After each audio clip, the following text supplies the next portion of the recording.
বন্ধুরা এই দেখো, রাত্রিবেলায় গিয়ে এখন 8:30 বাজে, এখন তোমাদের দাদাভাই গিয়ে মাংস নিয়ে এলো।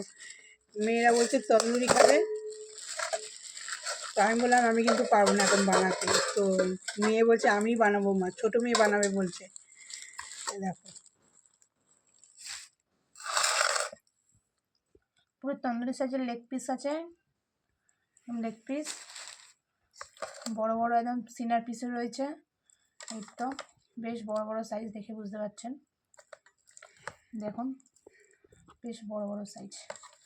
কত লেগ পিস আছে দেখি, একটা, দুটো, তিনটে, প্রচুর লেগ পিস আছে। এই তো তন্দুরির মশলাটা করে রেখেছি। পরে আবার বলবো কী মশলা কী বানিয়েছি এর মধ্যে দিয়ে। এটা জাস্ট একটু রেস্টের জন্য রাখছি মশলাটা।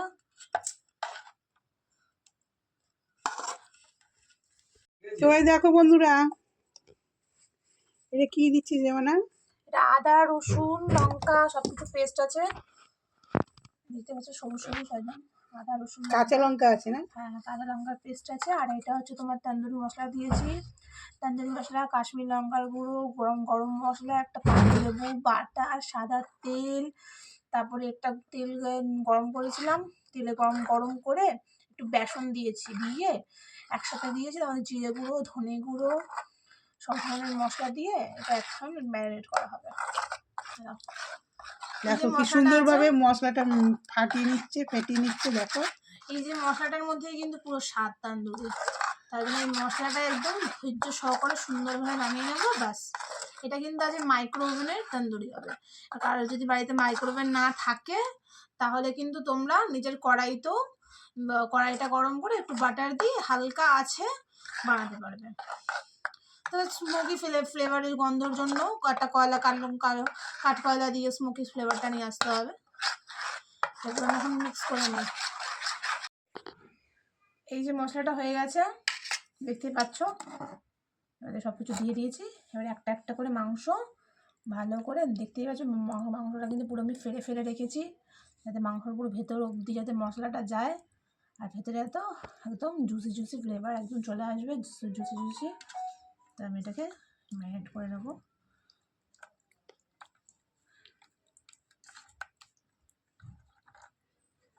এক এক করে প্রত্যেকটা টুকরোকে এরকম করে মশলা মাখিয়ে আমি আলাদা একটা গামলাতে রাখবো, কারণ একেবারে করলে সবটা হবে না, তার জন্যই আমি এরকম করে রাখছি। এবার যখন করবো তখন একসাথে একবার মাখিয়ে নেবো। দেখতে পাচ্ছ বন্ধুরা, পুরো মাংসটা একদম একটা গামলার মধ্যে ম্যারিনেট করে রেখে দিয়েছি। এবারে এটা আধা ঘন্টা 1 ঘন্টা যতক্ষণ সময় রাখা যায় ততই ভালো, ঠিক আছে। আমার হাতে বেশি সময় নেই, কেন এটা আমি হঠাৎ করে প্ল্যানিং করেছি, তো আর যদি তোমাদের সাথে এটা শেয়ার করবো তার জন্য। তো যতক্ষণ রাখা যায় ততক্ষণ কিন্তু বেটার। আমি এটা 1 ঘন্টা ম্যারিনেট করে রাখবো, 1 ঘন্টা থেকে 1.5 ঘন্টা। এটা রেস্টে রাখছি, 1.5 ঘন্টা রেস্টে রাখার পর আবার আসছে, বাকিটা কি প্রসেস করছি পরে দেখাচ্ছি। দেখো বন্ধুরা, এই যে ম্যারিনেশন যে করেছিলাম, প্রায় আমি দেড় ঘন্টার মতন, 1.5-2 ঘন্টার মতন ম্যারিনেট করে রেখেছি মাংসগুলো। যেহেতু চিকেনের মধ্যে অনেকটা জলও ছেড়েছে, এর জন্যই দেখতেই পাচ্ছ। আর এখানে একটুখানি বাটার নিয়ে নিয়েছি, এটা মেল্ট করে নিয়েছি, লাগলে আমি আরও দেবো, একটুখানি করে নিয়েছি ব্রাশ করার জন্য। আর একটা 2খানা পিস মাংস ঢুকিয়ে দিয়েছি এই যে মাইক্রোওভেনের মধ্যে, দেখতেই পাচ্ছ। এই দেখো, দেখতে পাচ্ছ আমি 2 পিস ঢুকিয়ে দিয়েছি গ্রিল করার জন্য। মাঝে মাঝে বার করে চেক করে আবার উল্টো পাল্টে দেবো, যাতে পুরো 2 সাইডটা যাতে একদম গ্রিল হয়ে যায়।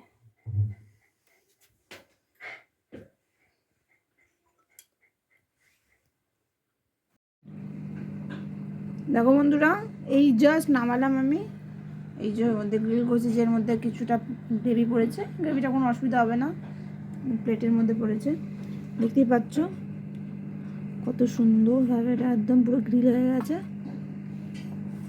দেখো আমি একটু হালকা করে খুলে দেখাচ্ছি তোমাদেরকে, জাস্ট দেখো, জাস্ট ওয়াও লাগছে, পুরো ভিতরটা পুরো জুসি একদম।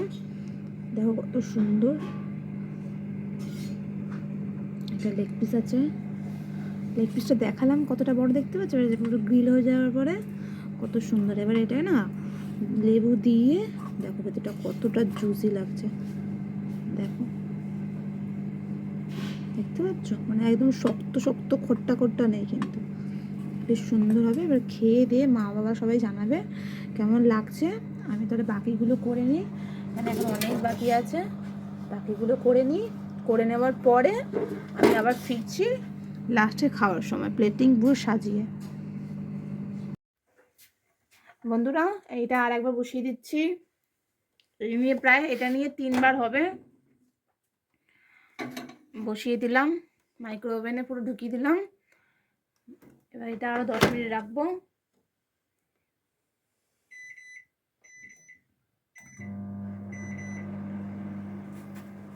প্লেটিং করে নিয়েছি, পুরো গরম গরম। এগুলো কিন্তু গরম গরমই ভালো লাগে, ঠান্ডা ঠান্ডা কিন্তু সেরকম ভালো লাগে না।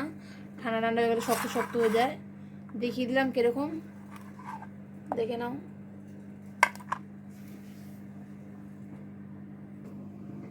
দেখো দেখতেই পাচ্ছ বন্ধুরা কতটা জুসি জুসি লাগছে না একদম। এটা কিন্তু কোনো শুকনো শুকনো ব্যাপার নেই, হালকা এর উপরে যে গ্রেভিটা ছিল ওটাও দিয়ে দিয়েছি যাতে এটা খেতে আর সুন্দর লাগে তন্দুরিটা। আর জন্য এখানেই শেষ করলাম বন্ধুরা। কেমন লাগছে রেসিপিটা অবশ্যই বাড়িতে ট্রাই করে কমেন্ট করে জানাবে।